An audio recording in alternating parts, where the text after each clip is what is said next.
Hey, welcome back, and guess what? There is some brand new UAP video that just dropped, possibly shot from a Navy ship, once again, off the coast of Southern California, which for some reason, has been this very, very weird hotspot for all kinds of unidentified flying objects that don't seem to care that there are all kinds of Navy warships that are out there training. I mean, let's be realistic. This is not a foreign entity. If it was, they would control us. It's not China. It's not Russia. It's something else, and we need to address it. And we're not. And it's been a cover-up since Roswell. The Russians, the Chinese, every one of them has a Roswell-type incident that they'll talk about. We need to get it out in the public. You see these pictures. These are obviously not American aircraft. If you believe your Bible, read first chapter of Ezekiel. Ezekiel saw the wheel. It pretty much describes what you would describe now as a UFO. An aircraft from outer space that comes and lands on the planet Earth. I mean, read it. I know everybody's going to say I'm a tinfoil hat wearing redneck, but the reality is there's something out there, and we're not addressing it. Transparency breeds trust. New boss, same as the old boss. This administration is no better when it comes to transparency about UAPs. Investigative journalist Jeremy Corbell, along with his partner George Knapp, got their hands on newly released Navy footage of UFO sightings from 2023. What you're looking at right now is the footage and what Corbell believes to be one of 4 tic-tac-shaped UFOs, I'm sure there's a better way to talk about them, emerging from the water, then flying at supersonic speeds. Out of the water, supersonic. How? Corbell then spoke to an unnamed member of the Navy who witnessed these firsthand, said this. To see the lights emerging from water, what we witnessed was all 4 of them, all in synchronous, jetting off into the abyss. All 4, all timed together, and all left. And we were like, holy shit. Maybe 3-4 seconds pass, I run to my station and I look at my radar and they're all gone.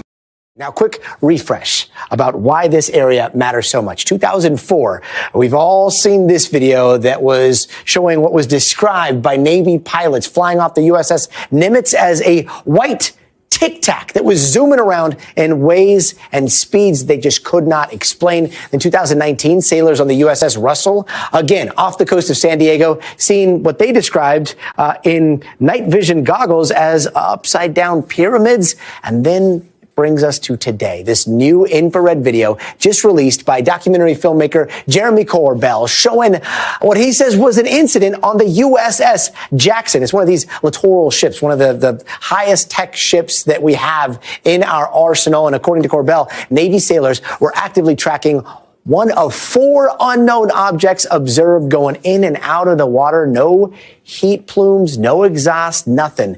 And here is how one of the witnesses on board the ship described it.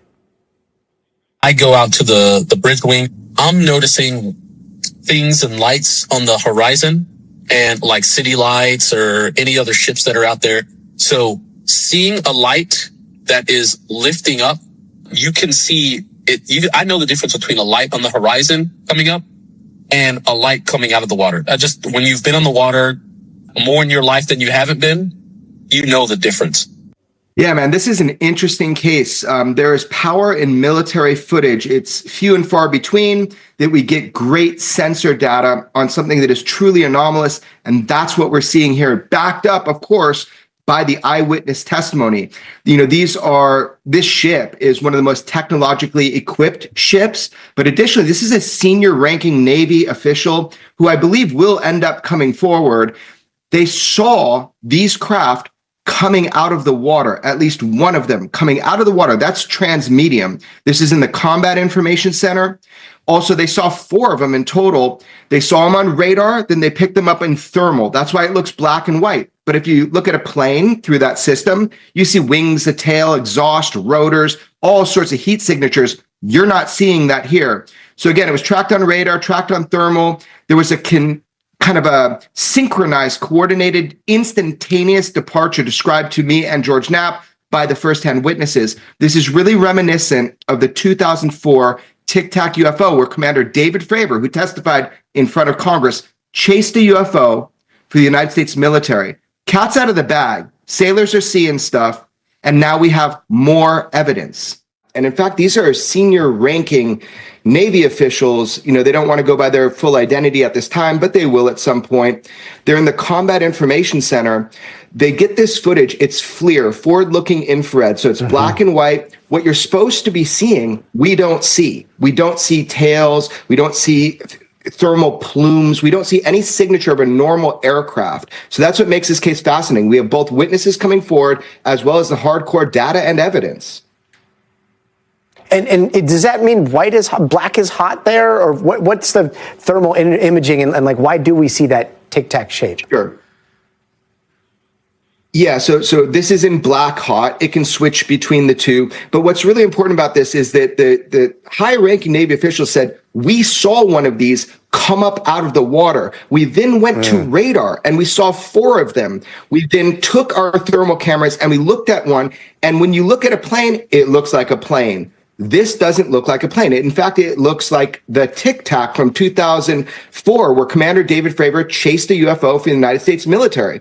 So look, it's tracked on radar, it's tracked on FLIR. We're lucky to have some of this footage that you're able to see now. But what you're not seeing, Gotti, is you're not seeing the typical signatures you'd see on an aircraft. This is a very unique propulsion system. It appears from this footage. And again, people have come forward and risked to bring this footage to me and George Knapp. And as journalists, we have a duty to put it out after investigating it. I'm glad that it's out now. Yeah, and I'm glad you're putting it out too. And again, you know, we are lucky to see those images, but what happens all the way before that is what's really important. And I mean, if you get a chance, go back and listen to what Commander Fravor said about what happened back in 2004. Opens your eyes. But Jeremy, I know you've been pushing for government disclosure on all this, like harder than anybody else I know. This administration seemed to suggest that they were going to get to the bottom of it, and yet, like, so far, we are pretty well into this. Why aren't we seeing like more tangible evidence from people that aren't just coming forward scared to lose their jobs and scared to lose their livelihoods? Like, why don't you think we're seeing like the government say, this is what's going on? Everybody says we don't have stuff like that. Don't take my word for it. Commander David Fravor testified in front of Congress. We didn't have technology like this in 2004. We do not have technology like that now. We also wouldn't be testing, you know, kind of black budget technologies in these warning areas right off the coast of San Diego. This has been going on for decades, if not centuries. We don't have technology like this, but take the word of people that testify in front of Congress who know. Why do you think they're not telling us? Yeah, man, it brings us back to like the core question here. We want transparency. We want the truth. We've been told UFOs are real, but that's it. Congress has done their best so far. I am holding hope. If you remember this last hearing at Congress, I was able to bring in the Immaculate Constellation documents, and I actually brought the whistleblower himself in to speak with members of Congress. He didn't testify publicly for personal reasons so far, but we learned from his testimony that there are thousands of videos of high quality of UFOs, UAP that's been admitted to, the public hasn't seen. I'd sure like to see them. UFOs have been taboo for so long. It's now admitted that they're flying with impunity within our restricted airspace, and we have footage like this, military filmed UAP from a Navy warship in a critical area just off the coast of California. It's going to take time, but you know, you got to be optimistic. You got to keep fighting, easy way or hard way. And this is going to come out. Yeah, I can't wait to know what is going off the coast of California here. I mean, this is a very weird hotspot.